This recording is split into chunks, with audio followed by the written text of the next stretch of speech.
Be Garrett's last game of the season. Nick, I understand you got some information on this. Yeah, I was told by someone who I would say absolutely would know that the NFL right now is weighing a minimum of 4 games and the upper bound being 6 games. So some people might say that doesn't seem harsh enough. 6 games would be the single longest suspension for a single on-field act in the history of the sport.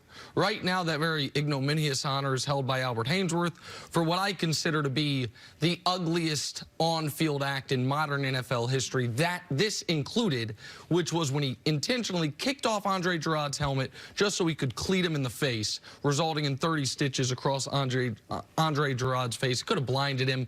This was really, really bad. To me, this doesn't rise quite to that level, but it could have. I mean, if you knock Mason Rudolph unconscious, if you cut his face with the helmet, all of which was in play, when you swing it wildly, it's even if the action's the same, the result is obviously far worse. But I think we have seen a player swing a helmet before and hit a player recently, well, in the last 10 years. Antonio Smith did it to Richie Incognito. He got 3 games.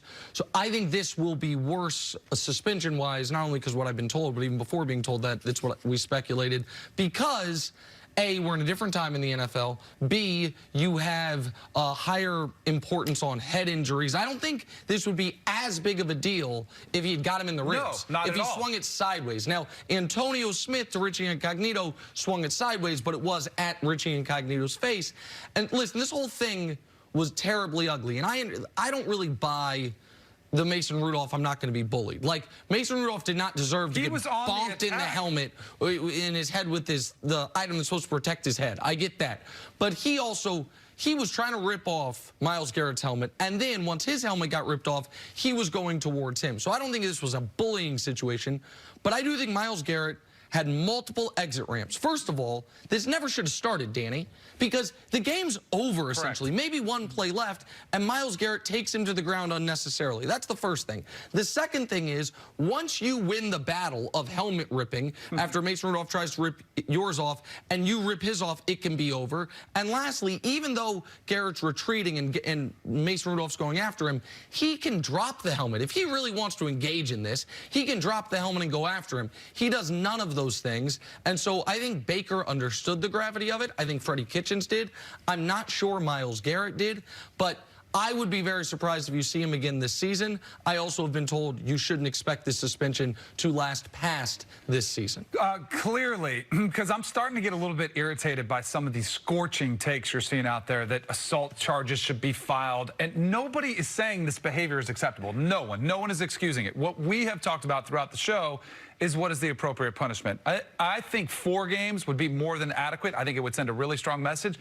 We haven't even addressed the aspect of the money. It's going to be around $188,000 per game that he misses. So 6 games be over $1 million. Exactly, which, again, you mentioned some of the stiffness and the harshness of this penalty. And just to clear it up as well, in case anybody's wondering, hey, what about Vontaze Burfict? That was a collection. So that was after, you had an entire career of cheap shots and fines. That's why he was the longest, but that wasn't from one hit. Right, this is yes, for the longest ever for a single solitary incident is 5 games Haynesworth for what he did to Giroud. Burfict, you're absolutely right. It was a history of behavior. Right. You saw similar behavior and the penalties were escalating from there. But to go to the point, I mean, when you really look at this and you break this down, I think there's going to be multiple. I think Pouncey deserves 2 games as well, because we're sitting here, we're spending so much time focused on Myles Garrett. There were multiple incidents that should be just as egregious to everybody that's watching. Pouncey was throwing multiple haymakers with his hand and a kick to the head, which should be just as outrageous, and there should be just as much outrage towards him as there is at Myles Garrett. I don't know if I would agree just as much, but when you mention, there is going to be, over the course of the next 12 hours, it's going to be, I would imagine, a contest of who can be the most outraged. Everyone agrees that this is bad. Everyone agrees that what he did deserves a very harsh punishment. And I'll reiterate, 6 games would be the harshest punishment in the history of this league for this type of behavior. But the folks saying, should the police be involved? Well, if he did it on the street, yeah, if you kick a guy who's laying on the ground in the head on the street, that's felonious assault. And the idea that this is unimaginable, which is what it was called in real time after it happened, well, it's awful. It is awful. But I'll tell you that it is imaginable. There's a specific rule in the rule book that is Article 17, use of helmet as a weapon. Player may not use his helmet that is no longer worn by anyone as a weapon to strike, swing at, or throw at an opponent. What's the penalty? For illegal use of helmet as a weapon, loss of 15 yards, automatic disqualification, and if the foul's by the defense, an automatic first down. Nice, they throw the first down part in there. Yes.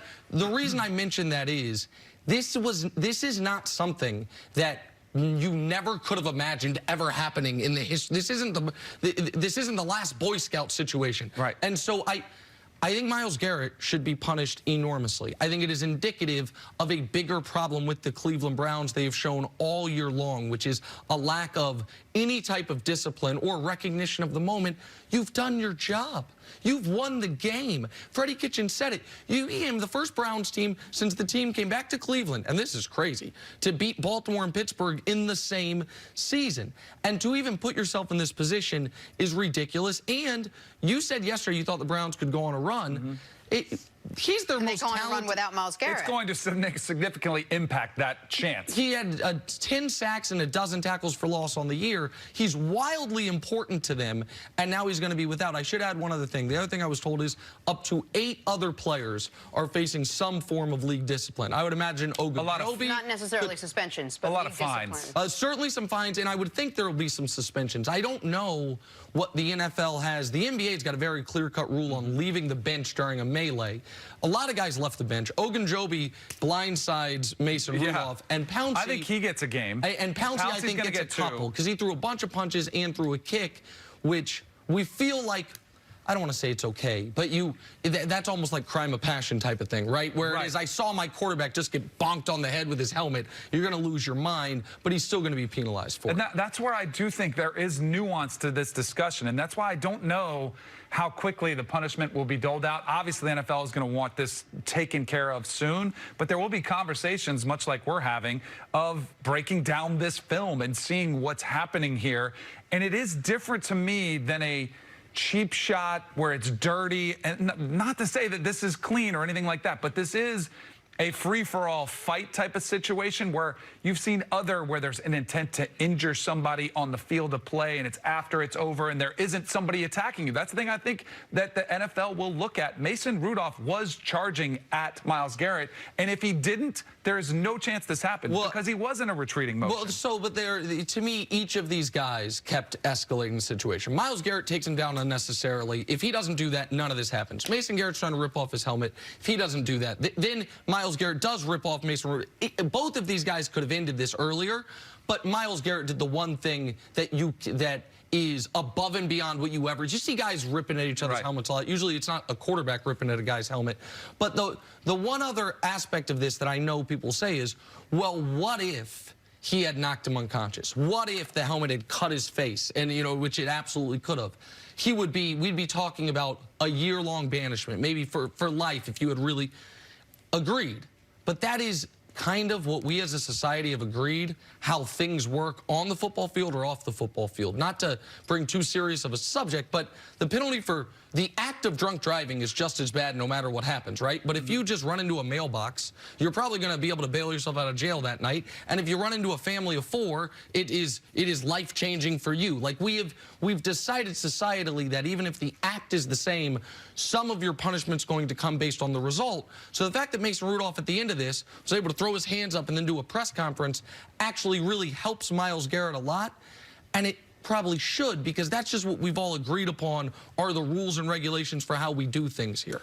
Ultimately, the NFL has to, this is where I think, where I'm starting to think, not only the public pressure to throw the book at them, but also the NFL has to take a strong stance saying, we can't ever have this happen again. And that's where I think you have a prime example of Myles Garrett. You're going to be the one, and it probably is the 6 games. Although I think 4 games would be more than adequate, but I do think the NFL will lead to How do you think this plays in the locker room, Nick, after all of this? Well, Baker is very interesting because Baker gave a press conference at the very end of the game, and he was very composed. I thought he was pretty eloquent. I thought he summed up the situation well, and I think what Baker said in that moment is going to play better on shows like this and in the media. The fact that it was inexcusable. Right, that he really held Myles Garrett to task on this. I think it's going to play better in the media than anything he has said all year long. I don't think it's going to play nearly as well in the locker room. I think some of the things he has said that the media's killed him for, like blaming the refs, we kill him for it, and his teammates are probably like, I'm glad somebody said it.